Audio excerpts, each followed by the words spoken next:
صد سالہ کئی سو سالہ تاریخ میں پہلی دفعہ بڑی بوڑھیاں یہ سن کر دانتوں میں انگلی دباتی ہیں کہ گراں کی کسی لڑکی نے اپنے کسی جاہل گنوار فارغ آپ کہہ لیں کہ سست اور نکمے کزن سے شادی کرنے سے انکار کر دیا ہے. تو نہ صرف یہ کہ انکار کیا ہے بلکہ اس لڑکی نے گراں بھی چھوڑ دی ہے اور وہاں سے بھاگ گئی ہے. وہ بھاگ کے کہاں جاتی ہے یہ بھی ایک انٹرسٹنگ سٹوری ہے جس کے بارے میں آپ کو اس ناول آپ کو یہ ناول پڑھنا پڑے گا. اچھا یہ ہوتا ہے ایک تو گراں کے اوپر بات ہو رہی ہے کہ گراں کے اوپر کیسے اثر انداز ہو رہا ہے وقت اور گراں کے رہنے والے لوگوں کے اوپر وقت کا کیا جو ہے اثر ہوتا ہے وقت کیا ان کے اوپر اپنے تاثرات کیسے اپنے اثرات چھوڑ کے جاتا ہے. دوسرا پھر پہلو یہ ہوتا ہے کہ جو گراں کے رہنے والے لوگ دوسرے ملک رہ رہے ہیں پھر آپ یوں سمجھ لیے کہ جو ایک فوکس ہوتا ہے وہ فوکس گراں سے اٹھ کے تو ان لوگوں کے اوپر ہو جاتا ہے جو کہ دوسرے ملکوں میں رہ رہے ہیں. یعنی آپ کہہ لیں کہ اوورسیز پاکستانی کے بارے میں بھی ہم پڑھتے ہیں تو اوورسیز پاکستانی کے بارے میں ہم یہ دیکھتے ہیں کہ جو لوگ یہ ملک یا یہ اپنا جو گاؤں چھوڑ کے دوسرے ملکوں میں جا رہے ہوتے ہیں تو ان کے بھیجے ہوئے پیسے کی بدولت پیچھے ان کا جو گاؤں ہے اس میں تو بڑی تبدیلیاں رونما ہو جاتی ہیں. لوگوں کے پاس نئے مکانات بن جاتے ہیں, لوگ منرل واٹر پینے لگ جاتے ہیں, لوگ گاڑیوں میں سفر کرنا شروع کرتے ہیں, اسکولوں میں جانا شروع کر دیتے ہیں.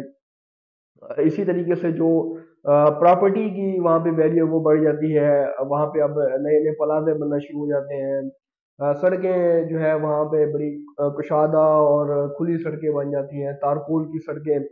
تو گراں جو ہے وہ بالکل ماڈرن ہو جاتا ہے. لیکن گراں کو چھوڑنے والے جو کہ بیرون ملک رہ رہے ہیں اور کئی دہائیوں سے بیرون ملک کسی یورپین ملک میں رہ رہے ہیں وہ ابھی تک اسی کیفیت میں رہ رہے ہیں جس کیفیت میں انہوں نے گراں کو چھوڑا تھا. ان کے ذہن میں ابھی بھی یہ ہے کہ شاید پیچھے ہمارے گاؤں میں وقت ویسے ہی منجمد ہے جیسے صدیوں تک منجمد رہا ہے, شاید ابھی تک وہی اقدار وہاں پہ رائج ہے, شاید ابھی تک لوگ ویسے ہی سوچتے ہیں اور ویسے ہی رہتے ہیں. لیکن ان کو یہ نہیں پتا کہ وہ جس معاشرے میں رہتے ہوئے بھی یعنی یورپ میں رہتے ہوئے بھی اس کا حصہ نہیں ہے. پیچھے پاکستان میں ان کا جو گراں ہے وہ اسی یورپ کو کاپی کر رہا ہے, اسی طریقے کے خوراک کو کھا رہا ہے, اسی طریقے کے رسوم و رواج, اسی طریقے کا لباس, رہن سہن اور جتنے بھی زندگی گزارنے کے طریقے ہیں وہ اسی یورپ کو کاپی کر رہا ہے, ان کا گراں کاپی کر رہا ہے. لیکن وہ خود یورپ میں رہتے ہوئے بھی یورپ کا حصہ نہیں ہے. سو نہ وہ ادھر کے ہیں نہ ادھر کے ہیں, کیونکہ جہاں پہ وہ رہ رہے ہیں وہاں سے بھی وہ کٹے ہوئے ہیں اور پیچھے جو ان کا گاؤں ہے وہ بھی بدل چکا ہے.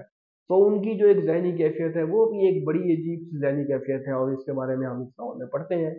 پھر اس ناول میں کمپیریزن کیا گیا ہے کہ جو اوورسیز پاکستانیز ہیں ان کا اوورسیز انڈینز کے ساتھ کمپیریزن کیا گیا ہے کہ انڈینز وہاں پہ کیسے رہتے ہیں اور پاکستانی کیسے رہتے ہیں. تو انڈینز کے بارے میں ہم یہ دیکھتے ہیں کہ وہ اسی سماج کا حصہ بن جاتے ہیں, اپنے آپ کو اس میں بالکل ہی وہ مرج کر لیتے ہیں, بالکل ان کا اس سماج کے ساتھ انضمام ہو جاتا ہے, اپنے آپ کو اس سماج کو حصہ بنا لیتے ہیں. سو وہ اس کے مطابق زندگی بسر کرتے ہیں, لائف کو انجوائے کرتے ہیں. لیکن جو ہمارے اوورسیز پاکستانی ہوتے ہیں وہ وہاں پہ رہتے ہوئے بھی ذہنی طور پر پاکستان میں ہوتے ہیں. یہاں پہ ایک جو فیکٹ ہے وہ یہ بھی ہے کہ جو انڈینز ہوتے ہیں جو انڈیا کو چھوڑ کے جاتے ہیں تو ان کے پاس ڈوئل نیشنلٹی نہیں ہوتی.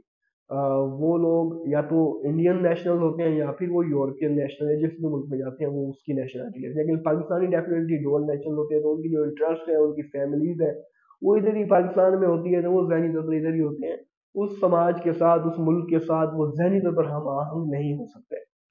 تو ایک کہانی چلتی ہے اور وہ جو ایک لڑکی جس نے بغاوت کی ہوتی ہے پھر کہانی اس کے گرد گھوم رہی ہوتی ہے کہ وہ بغاوت کرنے کے بعد گھر سے بھاگنے کے بعد کیسے اس کی زندگی گزرتی ہے اور پھر اس کی زندگی کے جو دلچسپ پہلو ہیں ڈفرینٹ فیزز ہے بغاوت کا اس کے اوپر کیا امپیکٹ ہوا, وہ اپنے باپ کے بارے میں جو سوچتی تھی, اپنی ماں کے بارے میں جو سوچتی تھی, تو ان چیزوں کا اس کے اوپر کیا امپیکٹ ہوا. یہ بہت ایک دلچسپ انداز میں یہ ساری نیریشن ہمیں کی گئی ہے. لیکن ناول کا اختتام جو کیا گیا ہے وہ بہت ہی زیادہ شاکنگ تھا, at least for me.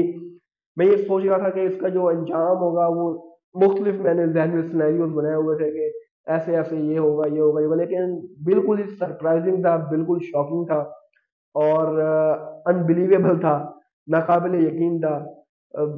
Novel کی اگر میں بات کروں بہت خوبصورت ناول ہے, آپ ضرور یہ ناول پڑھیے, ریکمینڈڈ ناول ہے میری طرف سے.